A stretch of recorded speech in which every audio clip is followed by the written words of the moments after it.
श्रीगणेशाष्टोत्तरशतनामावलिः। ॐ गणेशाय नमः। ॐ गणपतये नमः। ॐ विनायकाय नमः। ॐ विघ्नेशाय नमः। ॐ विघ्नराजाय नमः। ॐ एकदन्ताय नमः। ॐ गजाननाय नमः। ॐ लम्बोदराय नमः। ॐ विकटाय नमः। ॐ गजमुखाय नमः। ॐ शूर्पकर्णाय नमः। ॐ महोदराय नमः। ॐ गजवक्त्राय नमः। ॐ धूम्रवर्णाय नमः। ॐ भालचन्द्राय नमः। ॐ गजकर्णाय नमः। ॐ स्कन्दाग्रजाय नमः। ॐ उमासुताय नमः। ॐ पार्वतीनन्दनाय नमः। ॐ गिरिजात्मजाय नमः। ॐ हरसुताय नमः। ॐ शिवतनयाय नमः। ॐ गौरीपुत्राय नमः। ॐ शङ्करात्मजाय नमः। ॐ ईशपुत्राय नमः। ॐ भवतनयाय नमः। ॐ गिरिजानन्दनाय नमः। ॐ शम्भुपुत्राय नमः। ॐ मूषकवाहनाय नमः। ॐ मोदकप्रियाय नमः। ॐ लड्डुप्रियाय नमः। ॐ पाशहस्ताय नमः। ॐ अङ्कुशधराय नमः। ॐ परशुधराय नमः। ॐ दन्तभेदिने नमः। ॐ चतुर्भुजाय नमः। ॐ द्विभुजाय नमः। ॐ बहुभुजाय नमः। ॐ रक्तवर्णाय नमः। ॐ श्वेतवर्णाय नमः। ॐ पीतवर्णाय नमः। ॐ हरिद्रवर्णाय नमः। ॐ सुवर्णवर्णाय नमः। ॐ रक्ताम्बराय नमः। ॐ पीताम्बराय नमः। ॐ नागयज्ञोपवीतिने नमः। ॐ प्रथमपूज्याय नमः। ॐ अग्रपूज्याय नमः। ॐ सर्वपूज्याय नमः। ॐ गणाध्यक्षाय नमः। ॐ गणनायकाय नमः। ॐ गणाधिपाय नमः। ॐ गणेश्वराय नमः। ॐ गणपतिनाथाय नमः। ॐ सिद्धिविनायकाय नमः। ॐ वरसिद्धिविनायकाय नमः। ॐ महागणपतये नमः। ॐ उच्छिष्टगणपतये नमः। ॐ हरिद्रागणपतये नमः। ॐ हेरम्बाय नमः। ॐ द्वयमातुराय नमः। ॐ एकाक्षराय नमः। ॐ ओंकाररूपाय नमः। ॐ प्रणवरूपाय नमः। ॐ ब्रह्मरूपाय नमः। ॐ विश्वरूपाय नमः। ॐ जगदात्मकाय नमः। ॐ जगन्नाथाय नमः। ॐ जगदीशाय नमः। ॐ लम्बकर्णाय नमः। ॐ महाकर्णाय नमः। ॐ गजकुम्भाय नमः। ॐ कपिलाय नमः। ॐ पिङ्गाक्षाय नमः। ॐ विशालाक्षाय नमः। ॐ सुन्दराय नमः। ॐ चन्द्रशेखरप्रियाय नमः। ॐ शिवप्रियाय नमः। ॐ गौरीप्रियाय नमः। ॐ भक्तप्रियाय नमः। ॐ विघ्नहर्त्रे नमः। ॐ विघ्ननाथाय नमः। ॐ विघ्नविनाशिने नमः। ॐ विघ्नभञ्जनाय नमः। ॐ वरदाय नमः। ॐ सिद्धिदाय नमः।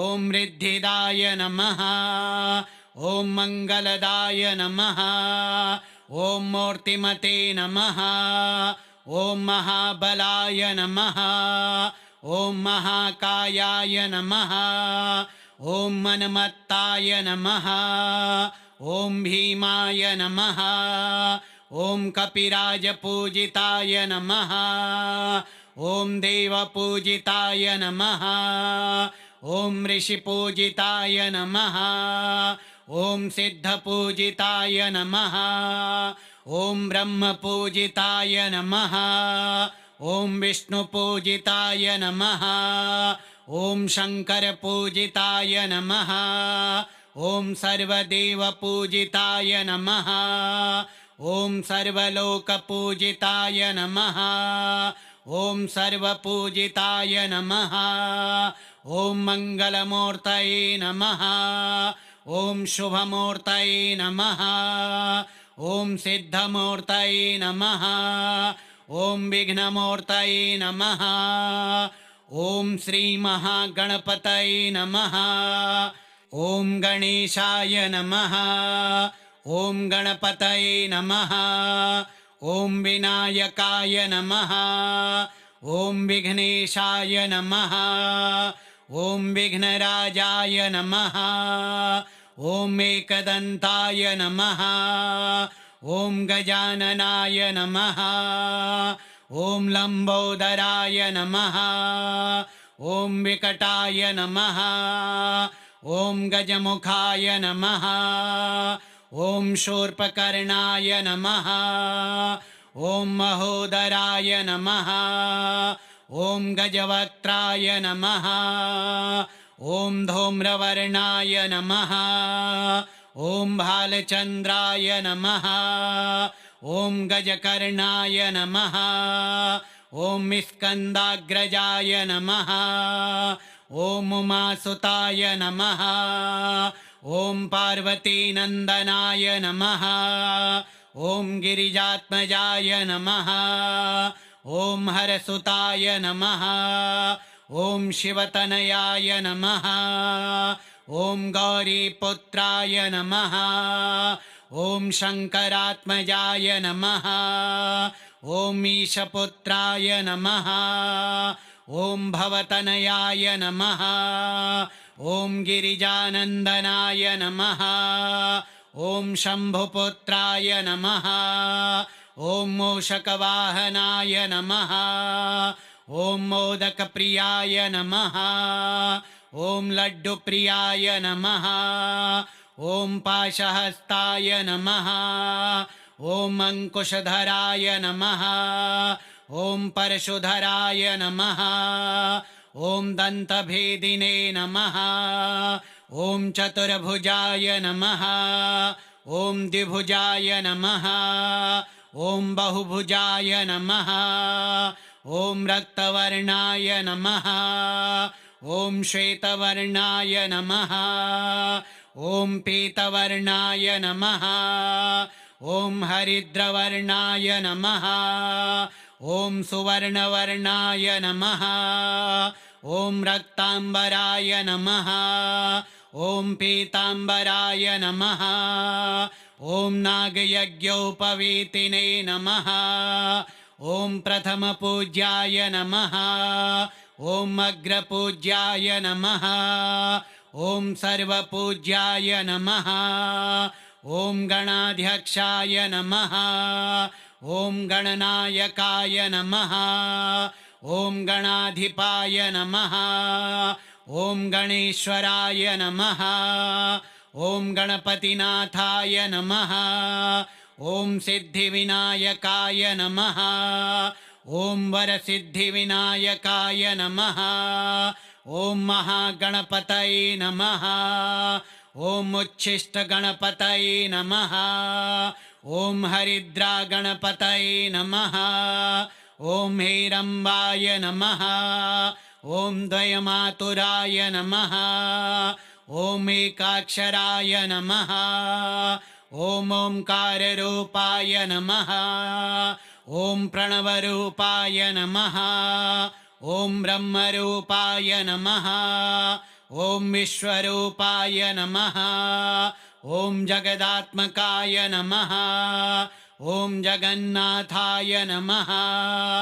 ॐ जगदीशाय नमः ॐ लम्बकर्णाय नमः ॐ महाकर्णाय नमः ॐ गजकुम्भाय नमः ॐ कपिलाय नमः ॐ पिङ्गाक्षाय नमः ॐ विशालाक्षाय नमः ॐ सुन्दराय नमः ॐ चन्द्रशेखरप्रियाय नमः ॐ शिवप्रियाय नमः ॐ गौरीप्रियाय नमः ॐ भक्तप्रियाय नमः ॐ विघ्नहर्त्रे नमः ॐ विघ्ननाथाय नमः ॐ विघ्नविनाशिने नमः ॐ विघ्नभञ्जनाय नमः ॐ वरदाय नमः ॐ सिद्धिदाय नमः ॐ रिद्धिदाय नमः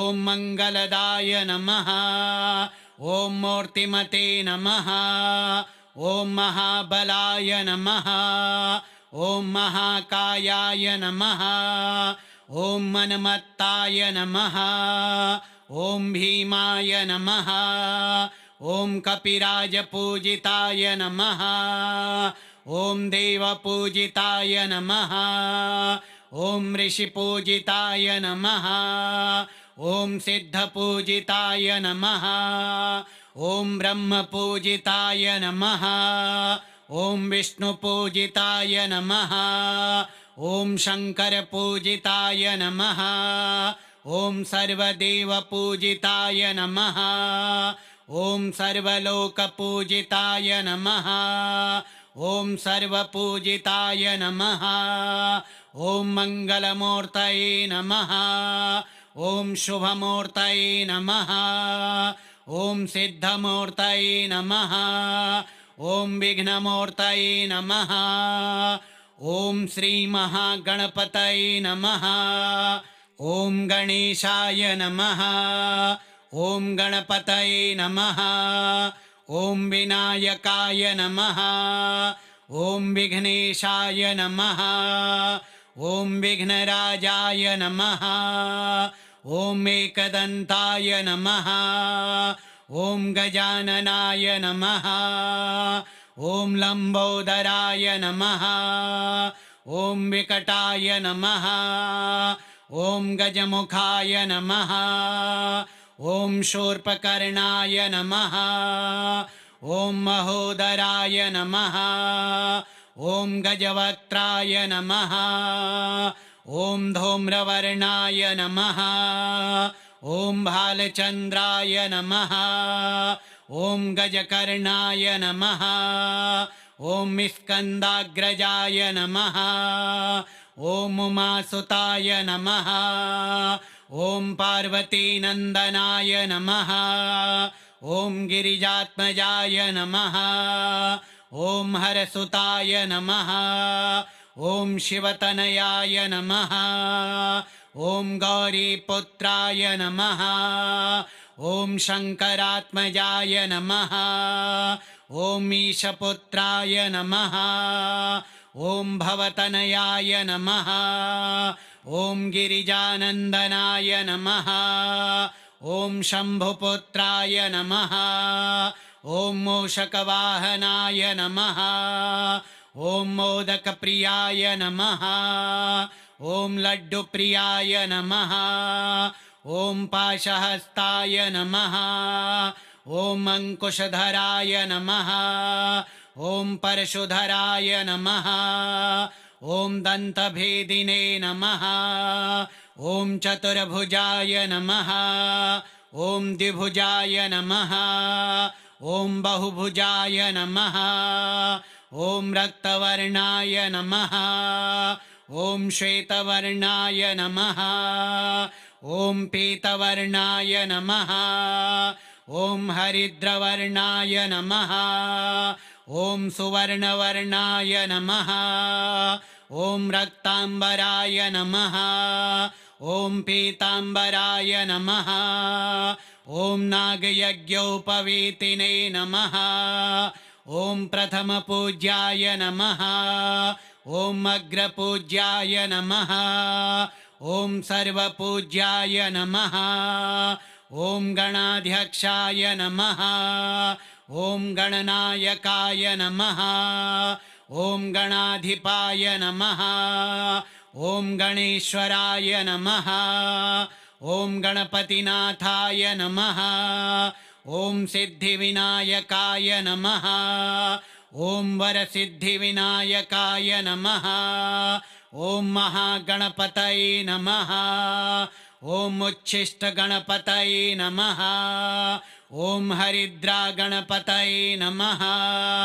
ॐ हेरम्बाय नमः। ॐ द्वयमातुराय नमः। ॐ एकाक्षराय नमः। ॐ ओंकाररूपाय नमः। ॐ प्रणवरूपाय नमः। ॐ ब्रह्मरूपाय नमः। ॐ विश्वरूपाय नमः। ॐ जगदात्मकाय नमः। ॐ जगन्नाथाय नमः। ॐ जगदीशाय नमः।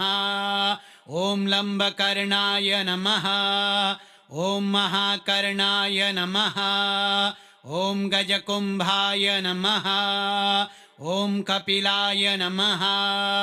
ॐ पिङ्गाक्षाय नमः। ॐ विशालाक्षाय नमः। ॐ सुन्दराय नमः। ॐ चन्द्रशेखरप्रियाय नमः। ॐ शिवप्रियाय नमः। ॐ गौरीप्रियाय नमः। ॐ भक्तप्रियाय नमः। ॐ विघ्नहर्त्रे नमः। ॐ विघ्ननाथाय नमः। ॐ विघ्नविनाशिने नमः। ॐ विघ्नभञ्जनाय नमः। ॐ वरदाय नमः। ॐ सिद्धिदाय नमः। ॐ रिद्धिदाय नमः। ॐ मङ्गलदाय नमः। ॐ मूर्तिमते नमः। ॐ महाबलाय नमः। ॐ महाकायाय नमः। ॐ मन्मत्ताय नमः। ॐ भीमाय नमः। ॐ कपिराजपूजिताय नमः। ॐ देवपूजिताय नमः। ॐ ऋषिपूजिताय नमः। ॐ सिद्धपूजिताय नमः। ॐ ब्रह्मपूजिताय नमः। ॐ विष्णुपूजिताय नमः। ॐ शङ्करपूजिताय नमः। ॐ सर्वदेवपूजिताय नमः। ॐ सर्वलोकपूजिताय नमः। ॐ सर्वपूजिताय नमः। ॐ मङ्गलमूर्तये नमः। ॐ शुभमूर्तये नमः। ॐ सिद्धमूर्तये नमः।